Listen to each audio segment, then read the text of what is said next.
சில நேரங்கள் பத்திரிகைகளும் தொலைக்காட்சிகளும் சமூக வலைத்தளத்திலும் கூட டாஸ்மாக் நிறுவனத்தில் சில்லறை விற்பனை கடைகளில் கூடுதலாக 10 ரூபாய் விற்பனை செய்யப்படுவது என்பது ஏதோ இந்த 4 ஆண்டுகளில் நடைபெறுவதை போல ஒரு தோற்றத்தை உருவாக்கி அதன் மூலமாக அரசுக்கு ஒரு அவப்பெயரை உருவாக்குவதற்கான முழு முயற்சிகளை சமூக வலைத்தளங்கள், பத்திரிகைகள், சில தொலைக்காட்சிகள் இதை முன்னெடுத்துக் கொண்டிருக்கின்றார்கள். 2016-21 5 ஆண்டுகளில் கடந்த அதிமுக ஆட்சியில் கூடுதலாக 10 ரூபாய் கூடுதலாக வைத்து விற்பனை செய்து 10 ரூபாய்க்கு மேலும் கூடுதலாக வைத்து விற்பனை செய்யப்பட்ட வகையில் வழக்குகள் பதிவு செய்யப்பட்டது 15,405.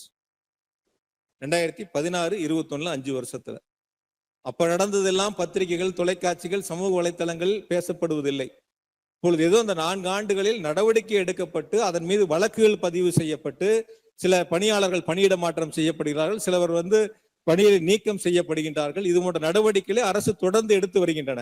கடந்த 2016-21 15,405 அது கண்டுபிடிக்கப்பட்டு அவர்களிடமிருந்து 14,83,86,690 ரூபாய் அபராதமாக வசூலிக்கப்பட்டிருக்கின்றன.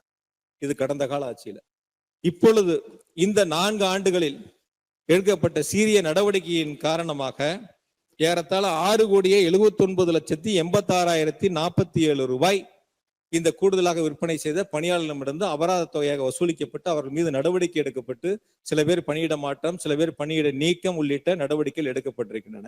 எனவே பத்திரிகையாளர்கள், தொலைக்காட்சியை சார்ந்திருக்கிறவர்கள், சமூக ஊடகத்தை சார்ந்திருக்கிறவர்கள் இது போன்ற ஒரு தவறான அவதூறான செய்திகளை அரசின் மீது புழுதிவாரி தூட்டுவதை போல முன்னெடுப்பதற்கு முயற்சி ஒருபோதும் எடுபடாது.